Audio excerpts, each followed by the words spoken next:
So here we are, we're heading down towards Whitemark today. We've got gasworks just behind us, which is just over there by the old pier mount, which is out there. And it's quite clear at the moment. But anyway, so little update. Lots of people used to park on this bit at the end of the roundabout at Culvercliff. I wouldn't do it anymore. You started to get tickets. I know, I was one of the victims. 70 quid later. Not much fun. But anyway, there is parking around here. It's all pay and display. There are a couple of free slots back up towards the RNLI station where you can squeeze in if the locals aren't in there. But generally speaking, they are taken. So this is what we're going to be heading along, and it's Boulder beaches along here effectively. It's not much fun on the older feet, but it is what it is. So you can walk along the Culvercliff path, and there are certain areas to drop down, but because I'm viewing a couple of other bits where there's no drop downs, I'm going to go down to the bottom straight away and start from there. So anywhere that you fish along here, whether it's First Hut, the Pillbox, or a bit further on and Whitemark and Greenley and all of that lot, you got boulders like this, and it fishes out primarily onto sand, with the exception of this part. You can see some loose sort of wandering stone and stuff. Most of it stays put, but generally speaking, on the first bit, until you sort of come, well, it's got to be a good 200 yards past the pipe, maybe a bit more even, it'll be a small sort of boulder field out there. You will snag up. If you want to fish this bit, I would use a rotten bottom. You don't want to try fishing this at high tide, whilst you can do it if you've got a good cast. The problem is getting the fish up over the boulder lip, and whilst it doesn't look so bad on camera, it drops down about 6 foot, and if you've got a good fish on that's hugging the bottom, it normally takes you into all the rocks and the boulders. So it's really not much fun for anybody, and the amount of rigs and line that I find here is quite phenomenal. It's always good for Danny though. He gets a pound of lead, so he loves coming here. So trying to get it all back up here, up to there, then it can be a bit of a pain. But anyway, the first mark, once we get to the bottom, will be first sign, or at least that's what I call it with a few friends. Don't know what other locals call it, but we know it's first sign. Reason being, there is a white sign at the top there on the beginning of the path. You just see the people that have gone past it. You just see the back of it buried in the bushes there, straight in front. Okay, so that's first sign. Let me just do this off a bit, try and keep the wind off the mic a little. Okay. Had to be easterly today, just to be annoying, but never mind. So as you can see, there's quite good water movement down here with all the rippling on the sand. You won't find many worm casts or anything down here. It's not one of those, but it does fish good. So today there's quite a bit of weed. That's not common, to be fair. And we normally fish this 2 hours down and then 2 hours back. Once I get just in front of the first sign. So basically the first sign is the end of that boulder field. It's the first lot of like clear sand, and at some points it gives way onto mud out there if you're a good long range caster. So what I generally do is I set up just past here. I just have to hop over these boulders a second because I ain't got waterproof feet on. So the good thing is the boulders are barnacle strewn here, so you get a fair bit of grip, unlike the small ones when they crush underneath your feet and get all slippy. Boots here is probably one of the best things you can wear, like a good strong sort of paramilitary boot with ankle support, or like a good strong walking boot. They're what I find best. each their own. I personally don't use studs. I find they slide here more than anything, so really not worth it. So anyway, I am about 20 yards past the first sign, and this is what we're fishing out onto. It's all sand like this, and effectively, I don't know whether you're going to see this, but it's a bit of a channel, and it gets deeper with time. So it's a very shallow but very wide, like, gully. It gets deeper at times, especially during the summer for some reason, not quite sure why, but it does. Anyway, produces good fish, fishes all year round. I've had some good larger fish from there as well. You get thornback, small-eyed, blonde, spotty, and then you get your hounds. You always get your dogs, obviously. Had the odd huss from here as well, and a fair few bootlace and strap eels. Never had a decent eel from there, but that's not to say that they don't pass. Anyway, next couple of marks are pretty much right next to each other, and again it's the same sort of thing. So you've got like a very shallow but wide channel, and quite often you'll find freshwater outlets coming down through all the boulder field and everything. So the next one is first hut. That is the first hut up there that walkers use to sit on. And as you can see in front of me, there's a freshwater bit coming out. Not that you'll be able to see that when you first get here, because you'll be up on the boulders throwing it out. So the way I fish this is generally I have a running ledger in close with a 2 to 2.5 foot trace. And when I say close, I mean 30 yards, 30 to 50 yards. You'd be surprised, although it doesn't look like much water out there. There's one more than you think, but two, they're in close. There's like a channel that runs along here, like a current, and they all run along it.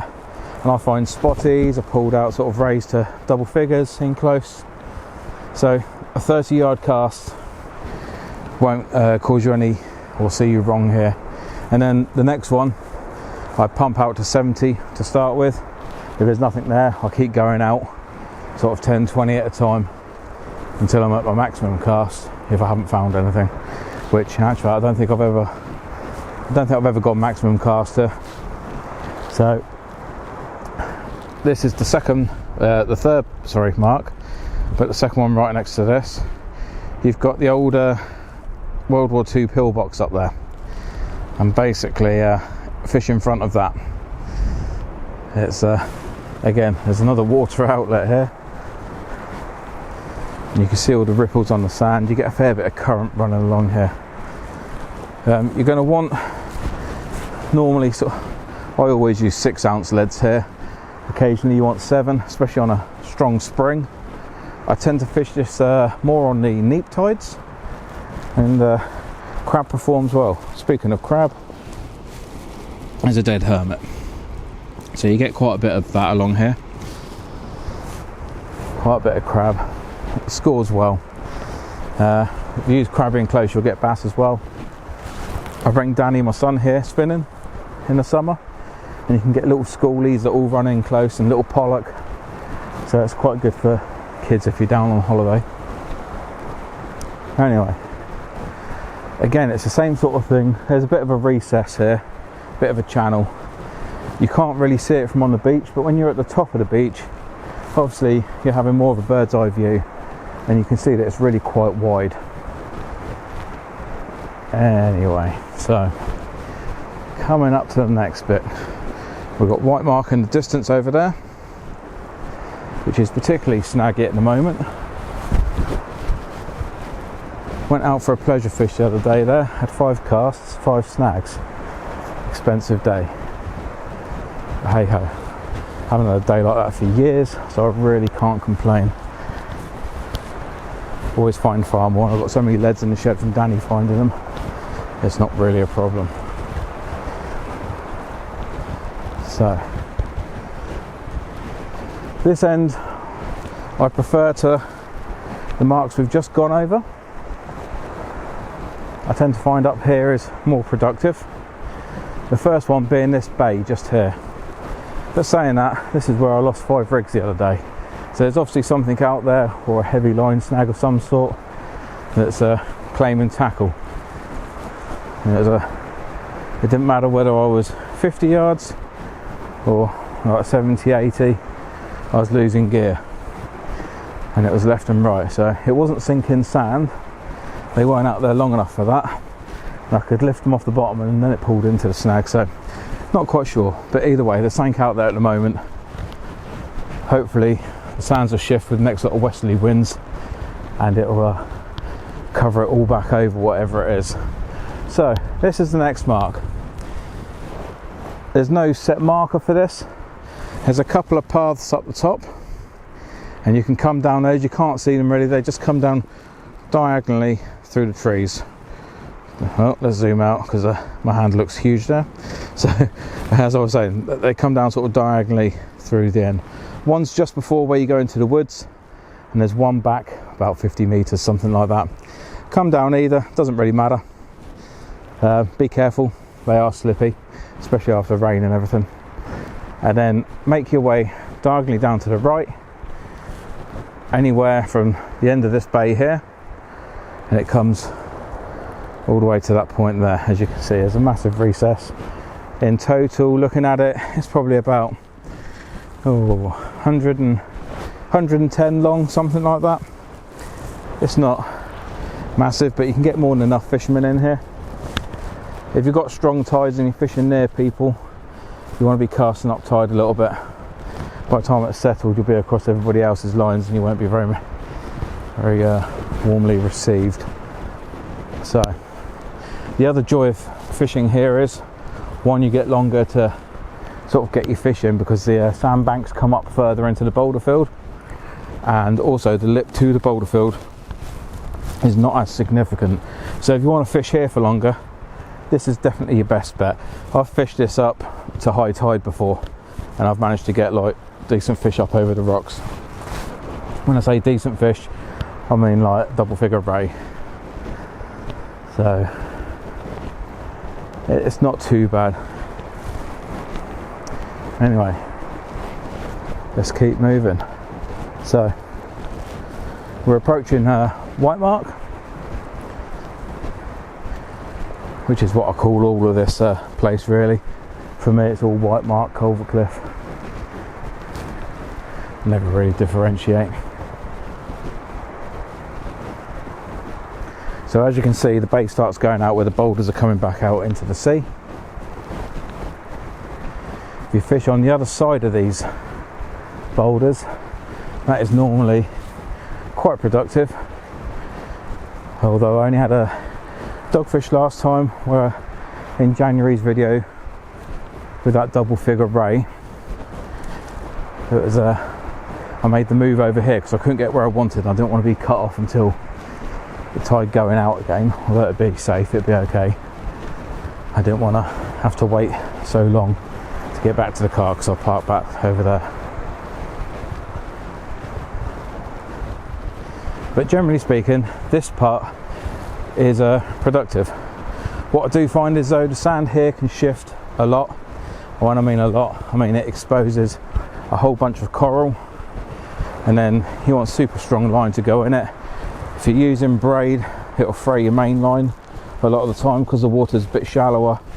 Obviously, even with your lines tight, it relaxes along the floor, it rubs, it abrases. It's not always smart to use braid down here. I always use mono here for that reason. It's a lot more forgiving, a lot tougher. But anyway, do a bit of boulder hopping. The other thing is, a lot of these boulders look secure, but actually they roll under your feet, so be super careful, take your time. These really are ankle breakers.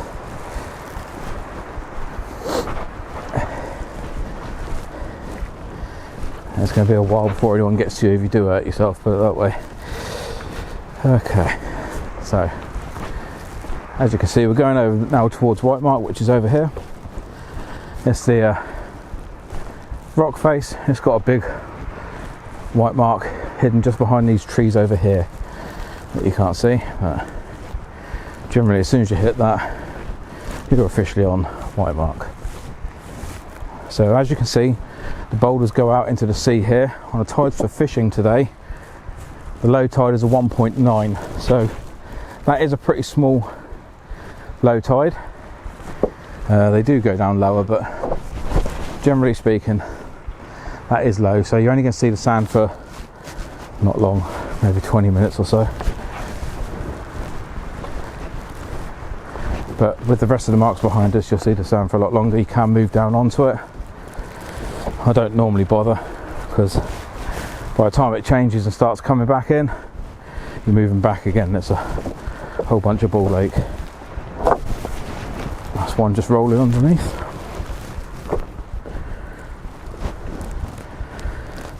So, okay. Up there is the Whitemark on the edge of the cliff, covered with a load of ivy or something by the looks of it at the moment.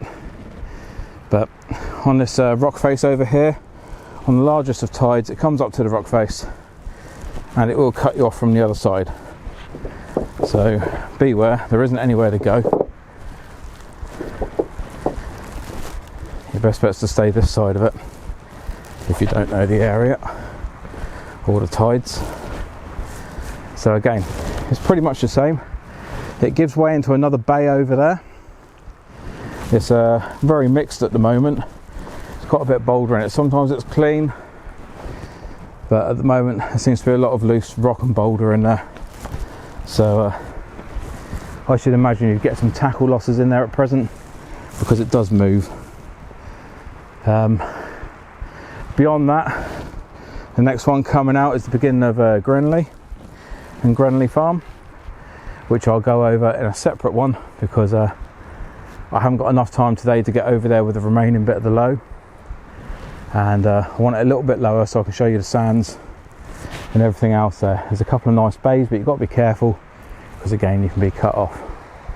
But anyway, here, pulley rigs, running edges, pulley droppers, they're probably my preferred rigs here. You can use others, especially whilst on the clean sand, but you don't want anything with a lead trailing really when you start sort of bringing them back over the boulder faces. You really want something with the lead up in front, or you're going to be losing your gear and your fish. Rotten bottoms optional. I don't generally use them, I just fish strong, like sort of 22 to 25 pound mono, and then I fish that through to 80 pound leader. And then like the rig bodies, 100 pound or 80 pound, and hook lengths anywhere between sort of 50 to 70 pounds depending on tide, current, etc, etc. So this is Whitemark in the surrounding swims. In the summer it's absolutely glorious, in the winter it's absolutely horrendous. I'll say one thing to go over is the boulders. Just be super careful. When wet they are lethal, especially if it's been raining. As I say, studded boots don't actually help on this. I find it's more like an ice ring. So because of that, I just wear good walking boots. So I've just got these older things on, but they grip well. So that's Whitemark. And you've got the pillbox, first hut and first sign. All will produce ray, hounds in the summer, bass.